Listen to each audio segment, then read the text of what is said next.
çmimit të një gjenerate në Akademinë Ushtarake të Serbisë, Aleksandar Vučić e përçon një mesazh të rëndësishëm sa i përket në aspektit të kërcënimeve rajonale që do t'i kanoset Ballkanin Perëndimor, sepse ju atribuoi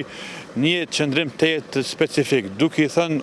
oficerëve të cilët diplomuan që ju duhet të përgatiteni për një çështje të rëndësishme që do të na karakterizojë në dekadën e ardhshme. Ju duhet jeni të vëmendshëm që duhet ta mbroni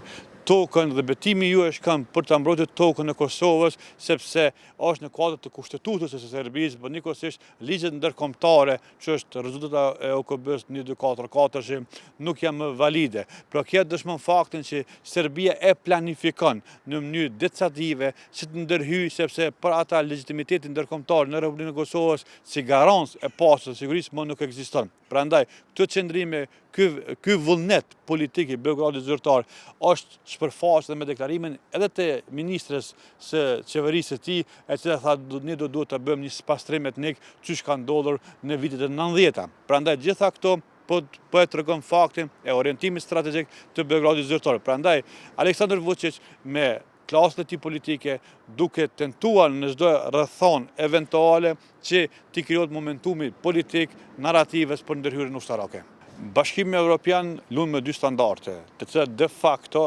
ja japin mundësinë e hapësirës të veprimit dhe manovrimit të presidentit Vučić, sepse po tenton që përmes avokimit, me të drejtën, përmes avokimit të politikës së tyre, duke mos i sankcionuar nga qëndrimet zyrtare që janë bazë të krerave institucionale të Serbisë, atëherë që më pastaj Bashkimi Evropian po tenton ta tërheq nga pjesa e orbitës ruse, që në fakt është dëshmuar gjatë këtyre 20 viteve të fundit që asnjëherë në asnjë rrethon Serbia nuk e ka përfaqësuar politikën apo frymën e Bashkimit Evropian në Ballkanin Perëndimor, sepse gjithmonë në raport me faktorë ndërkombëtar ka tentuar që ta mbajë një lloj balansi, por që në fakt në terren më pastaj ju është dhënë mundësia dhe vullneti për të reaguar dhe vepruar. Prandaj, qëndrimi i Bashkimit Evropian është qëndrim kontrovers, është një qëndrim që në fakt i kontribon dhe i atribuohet mundësisë së zhvillimeve të cilat e cënojnë drejt sigurinë kolektive në Ballkanin Perëndimor.